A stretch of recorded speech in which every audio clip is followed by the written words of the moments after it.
अस्सलामुअलैकुम दोस्तों, उम्मीद करता हूँ आप सब खैर खैरियत से होंगे। अभी हम आपको डॉक्टर ज़ाकिर नाइक की एक वीडियो प्ले करेंगे जिसमें एक भाई सवाल करता है कि अल्लाह ताला ने इस पूरी दुनिया को क्यों बनाई, और जिस तरह ये पूरी दुनिया किसी ने बनाई है यानी अल्लाह ताला ने, तो अल्लाह ताला को भी किसी ने बनाया होगा। तो वीडियो को पूरी देखिए और जवाब भी सुनिए। My name is Ramakrishna. I am a physiotherapy student. My question is, what is the need of Allah to create Adam and Eve and this total universe? What he will get from this? And my second question is, everything is created by someone. So even God must have been created by someone. What is the meaning of Allah? Brothers asked three questions. The first question, why did God create Adam and Eve, and what was his reason to create all this world and humankind? Allah subhanahu wa ta'ala created Adam and Eve, may peace be upon them both, so that the humankind could come. They were the great-great-grandparents. Allah says in Surah Hujurat, chapter number 49, verse number 13, Ya ayyuhan nasu inna khalaqnakum min zakrin wa unsa wa ja'alnakum shu'uban wa qaba'ila lita'arafu. Inna akramakum indallahi atqakum. Inna Allah alimun khabir. O humankind, we have created you from a single pair of male and female, and have divided you into nations and tribes, so that you may recognize each other, not that you may despise each other. And the most honored in the sight of Almighty God is the person who has taqwa. The criteria to judge any human being, it is not wealth, it's not color, it's not caste, it's not creed, it is taqwa, it is God consciousness, it is righteousness, it is piety. So Adam and Eve, peace be upon them both, they were our great-great-grandparents, of yours also and of mine also, all humankind. Therefore, I call you a brother. We are brothers in humanity. Allah says, Ya ayyuhan nas, O humankind. And Allah says in Surah Isra, chapter number 17, verse number 70, وَلَقَدْ كَرَّمْنَا بَنِي آدَمَ. Almighty God has honored all the children of Adam. Whether they are born in India, USA, UK, born in a Hindu family, or a Muslim family, or a Christian family, Allah says He has honored all the Bani Adam. If you are a human being, Allah has honored you. Whether your name is Zakir, Abdullah, Ramu, Shankar, if you are born as a human being, Allah has honored you. Now coming to the question, why has Almighty God created the human beings? Allah has created the human beings because Allah says this is one of His best creation. All the other creations of Allah subhanahu wa ta'ala, they obey Him. We have the angels. Whatever Almighty God says, the angels obey Him directly. They have no free will.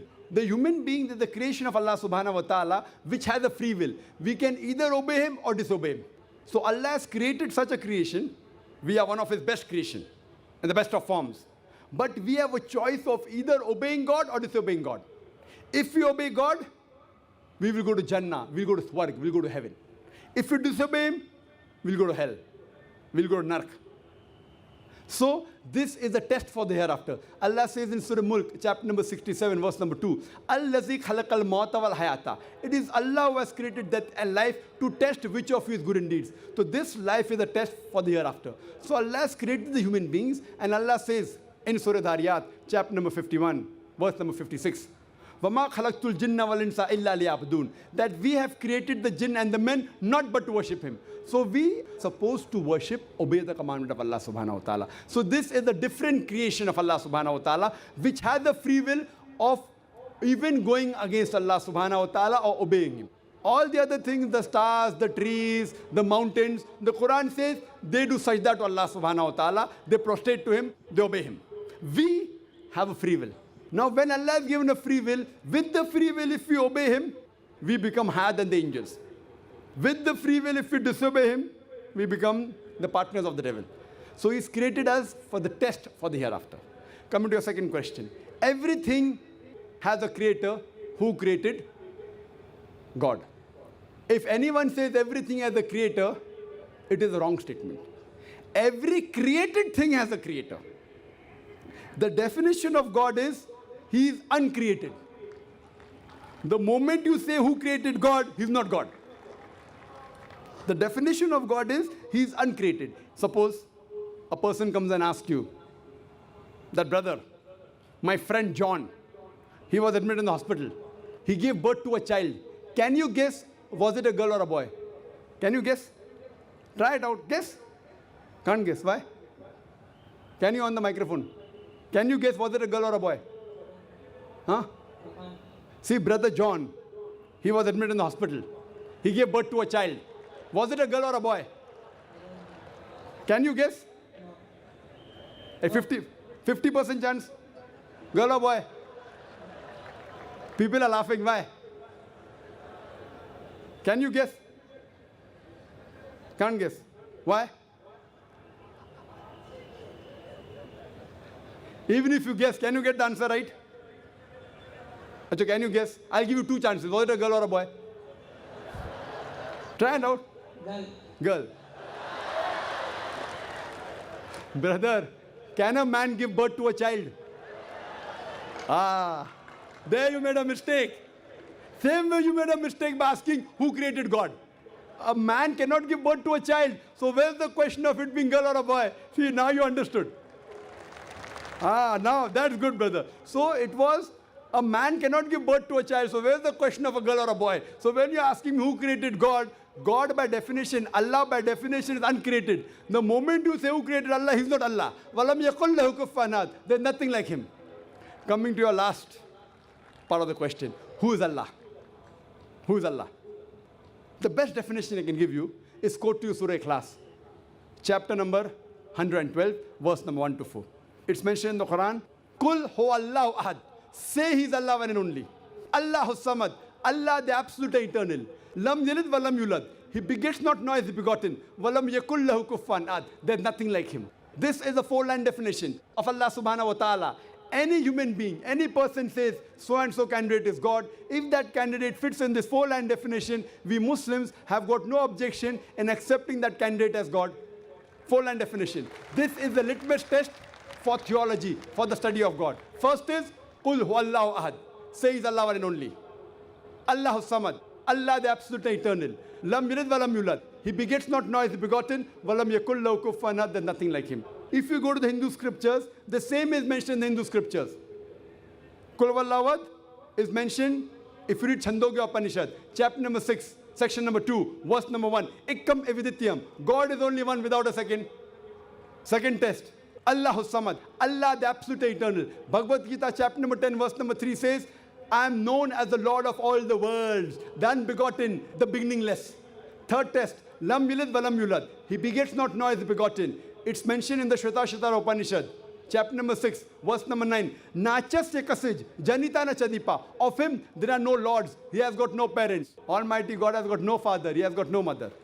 And walam yakul lahu kufuwan ahad. There's nothing like Him is mentioned in Shvetasvatara Upanishad, chapter number 4, verse number 19. And Yajurved, chapter number 32, verse number 3, where it says, Natasya pratima asti. Of that God, there is no pratima, there is no idol, there is no image, there is no photograph, there is no sculpture. Who says that? Yajurved, chapter number 32, verse number 3. Same as, Walam yakul lahu kufuwan ahad. So any person saying so-and-so candidate is God, if that candidate fits in this four-line definition, we Muslims have got no objection in accepting that candidate as God. For example, some people say, Bhagwan Rajneesh is Almighty God. Once during question answer time, a Hindu told me, we don't believe Bhagwan Rajneesh to be God. I had never said that the Hindus believe Bhagwan Rajneesh is God. I said some people believe Bhagwan Rajneesh to be God. Let us put this Rajneesh to test. First test is, Qul huwallahu ahad. Say He's Allah one and only. Was Rajneesh one and only? Was he the only man who claimed divinity? There are hundreds of them. And in this country, we have thousands of men who have claimed divinity. He's not the only one. But Rajneesh Bhaksi said, no, he's unique. Let's go to the next test. Allahu samad. Allah the absolute eternal. Was Rajneesh absolute eternal?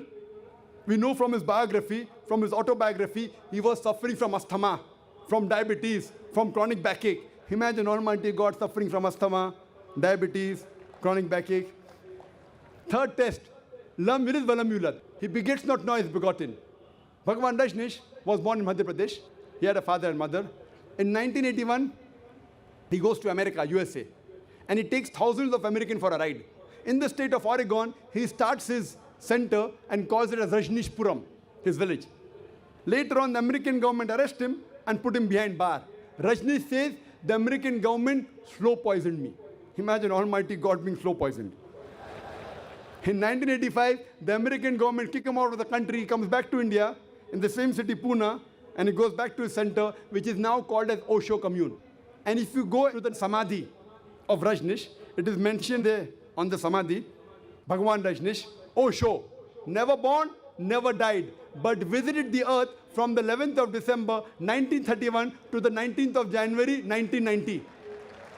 Never born, never died, but visited the earth from the 11th of December 1931 to the 19th of January 1990. They forgot to mention in Samadhi, he was not given visas to 21 countries of the world.